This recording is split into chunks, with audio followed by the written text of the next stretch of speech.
Hello guys, मैं हूँ भावना शर्मा। और आज हम बात करने वाले हैं एनाटॉमी ऑफ मॉस्किटो। तो हम मॉस्किटो की किसके बारे में डिस्कस करेंगे? मॉस्किटो की हम एनाटॉमी के बारे में डिस्कस करेंगे। और ये भी देखेंगे क्या इनके अंदर रेस्पिरेशन, सर्कुलेटरी सिस्टम या डाइजेस्ट सिस्टम इनके अंदर बिल्कुल सेम होता है या नहीं होता है हमारी तरह। तो हम इसके बारे में भी आज डिस्कस करेंगे। तो हम सबसे पहले इसके डाइजेशन की बात करेंगे, क्योंकि एनाटॉमी में क्योंकि हम इन सब चीज़ों को डिस्कस करते हैं: रेस्पिरेशन, सर्कुलेशन, एक्सक्रेशन और डाइजेशन। तो हम इसके डाइजेशन के लिए देख लेते हैं। तो इसका जो डाइजेशन होता है, क्या हमारी बॉडी से क्या अलग होता है इनके अंदर डाइजेशन, या सेम होता है? जो इनके अंदर जो डाइजेशन होता है वो डिफ़र होता है हमसे, क्योंकि इनकी जो एलिमेंट्री कैनाल होती है उसके अंदर क्या क्या होते हैं: माउथ पार्ट होता है, क्रॉप होता है और गिजर्स होते हैं और फिर मिडगट होते हैं। इनके अंदर हमारी तरह स्टमक नहीं होता है जो मॉस्किटोज होते हैं। तो always kept in your mind, very important. तो इनके अंदर जो क्रॉप होता है उसका फंक्शन देख लेते हैं। तो क्रॉप का फंक्शन क्या होता है? उसका फंक्शन होता है कि वो कुछ वाटर वगैरह होता है, जैसे ये वाटर वगैरह लेता होगा मॉस्किटो, तो उसको क्या कर लेता है, उसको एब्जॉर्ब कर लेता है जो क्रॉप होता है, और इसका जो फूड है उसको स्टोर करने का काम करता है क्रॉप। तो इसके हम गीजर की बात कर लेते हैं। गीजर के पास सभी जो इंसेक्ट्स होते हैं, सभी गीजर्स के पास क्या होते हैं, टीथ होते हैं, लेकिन इनके पास एब्सेंट होते हैं। इसलिए गीजर का फंक्शन इनमें क्या होता है, वो जो लार्ज पार्टिकल्स होते हैं उनको स्मॉल पार्टिकल में कन्वर्ट कर देता है, जो गीजर होता है। फिर उसके बाद मिडगट आती है। मिडगट का फंक्शन क्या होता है, वो एब्जॉर्प्शन और डाइजेशन का काम करती है इंसेक्ट के अंदर। इसके बाद बात करते हैं इसका रेस्पिरेशन। ये रेस्पिरेशन कैसे करता है? जैसे हमारे पास लंग्स होता है, क्या इनके पास भी लंग्स होता है? नहीं, इनके पास लंग्स नहीं होते। इनके पास सिर्फ क्या होती है, ट्रैकिया होती हैं, जिनके थ्रू ये क्या कर लेते हैं, रेस्पिरेशन करते हैं। और इनका एक्सक्रेटरी सिस्टम कैसा होता है? जैसे हमारे पास तो किडनीज होती हैं, लेकिन इनके पास किडनीज नहीं होती। इनके पास सिर्फ क्या होती है, मालफिजियन ट्यूबल्स होती हैं। मालफिजियन ट्यूबल्स मीन्स क्या होता है, glomerulus plus Bowman capsule is equal to malpighian capsule, malpighian tubule. तो इन दोनों से मिलकर के ये मालफिजियन ट्यूब्यूल बनी होती है। इसी के थ्रू ये क्या करते हैं, आपका एक्सक्रेशन करते हैं। और ये सर्कुलेशन की बॉडी में किसके थ्रू होता है? इनके पास क्या होता है, सेगमेंटेड हार्ट होता है, लेकिन हमारा जो हार्ट होता है वो सेगमेंटेड नहीं होता। ये बात हमेशा याद रखें। इसके बाद हम बात कर लेते हैं इसके अंदर जो डेवलपमेंट होता है, क्या डायरेक्ट होता है या इनडायरेक्ट होता है?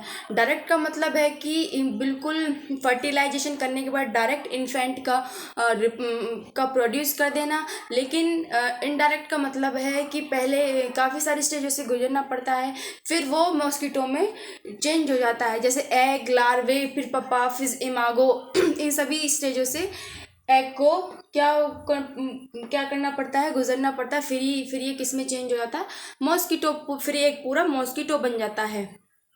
तो इसकी हम मेटामॉर्फोसिस के बारे में देख लेते हैं। और ये जो मॉस्किटोज होते हैं, आपने देखा होगा अपने सराउंडिंग भी, मॉस्किटोज एवरेज आपके 2 to 3 जो आवर्स तक ये बिना रेस्ट किए हुए ये फ्लाई कर सकते हैं। याद रखें, कितना कर सकते हैं ये, 2 to 3 आवर्स बिना रेस्ट किए हुए ये क्या कर सकते हैं, आपका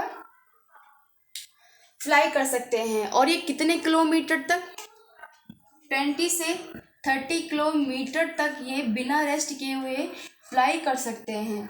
और ये इसकी कॉपुलेशन की बात कर लेते हैं। मेटामॉर्फोसिस में हम 3 स्टेजों को डिस्कस करते हैं।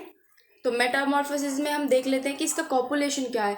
कॉपुलेशन का मतलब होता है कि male fuse with female, that is called the copulation. तो मेल जो फ्यूज करता है फीमेल से, वो किस स्टेज पे करता है, वो सरफेस या इट मीन्स अर्थ पे नहीं करता। वो क्या करता है, एयर में फ्लाई करते समय मेल और फीमेल क्या करते हैं, फ्यूज करते हैं और क्या बना देते हैं, फिर वो एग बना देते हैं। तो कॉपुलेशन ऐसे होता है। और ये सिर्फ अपनी लाइफ में एक बार कॉपुलेशन करते हैं, याद रखें। और ये जो लेइंग करते हैं अंडे, ये सिर्फ कितनी बार देते हैं अपनी लाइफ में, ये देते हैं आपके 4 से 5 बार ये अपनी लाइफ में अंडे देते हैं। और इसकी अच्छी बात क्या है, ये सबसे अच्छा रोल प्ले करते हैं ये जब ओविपोजिटर स्टेज पे आते हैं। जो एग होती है, जो एग होते हैं वो क्या करते हैं, आपके फर्टिलाइज होकर के किस में स्टोर हो जाते हैं, आपके स्पर्मेथेकिया जो फीमेल के अंदर होती है। फिर उसके बाद हम बात करते हैं इसकी लार्वा स्टेज की। और लार्वा स्टेज का इसका फंक्शन क्या होता है, लार्वा स्टेज पे इसकी जो बॉडी है वो 3 पार्ट्स में डिवाइड हो जाती है। इट मीन्स हेड और इसका थोरैक्स और इसकी एब्डोमेन। तो हेड जो इसका होता है लार्वा स्टेज पे, कौन से स्टेज पे, लार्वा स्टेज पे। तो लार्वा स्टेज पे इसका जो वो होता है, थोरैक्स और हेड होता है, वो कैसा होता है, इसके हेड के पास लार्वा स्टेज पे क्या होती हैं, कंपाउंड आइज होती हैं। क्या होती हैं, कंपाउंड आइज होती हैं। और इसकी कंपाउंड आइज होती हैं। और क्या क्या होता है इसके पास, इस स्टेज पे एंटीनाज होते हैं जो कि हेयर होते हैं उनके ऊपर। और इसमें इसकी क्या होती हैं, ऑसिलीज भी होती हैं जो क्या होती हैं, लाइट सेंसिटिव होती हैं।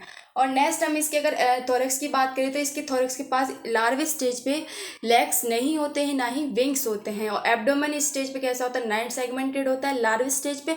और इसका जो 8th जो इसका सेगमेंट होता है उसके पास क्या होता है, इसके पास गिल्स होते हैं। तो लार्वा स्टेज पे ये किससे रेस्पिरेशन करते हैं, गिल्स से रेस्पिरेशन करते हैं लार्वे, याद रखें। तो इसके बाद हम बात करते हैं इसके पप्पा स्टेज की। तो पप्पा स्टेज पे क्या होता है, उस स्टेज पे इनके पास माउथ नहीं होता है। और जो एक्वेटिक जो लार्वे होते हैं उनको हम क्या कहते हैं, व्रिगलर, क्या कहते हैं, व्रिगलर कहते हैं। और फिर उसके बाद अगर हम बात करें इसके पपाज की, तो पपाज इसके कैसे होते हैं एक्वेटिक, उनको क्या कहते हैं, उनको कहते हैं टम्बलर, टम्बलर पपाज कहते हैं। फिर उसके बाद हम अगर बात करें इनकी, तो देखते हैं कि जो पपाज होते हैं वो माउथलेस होते हैं इस स्टेज पे। और उनके पास क्या होता है, एनस भी नहीं होता है। फिर बात करते हैं हम आगे इसके इमेगो की। इमेगो स्टेज पे इसके पे क्या होता है, सभी ये फ्लाइट फुली हो जाता है। और इमेगो स्टेज पे इसके जो विंग्स होते हैं वो इसके पास होते हैं, कौन से स्टेज पे, इमेगो स्टेज पे। और ये अपनी ये फीमेल की जो लाइफ साइकिल होती है, इट मीन्स ये पूरी जो लाइफ साइकिल थी वो कितनी घंटे की थी, ये 10 से 15 डेज की होती है।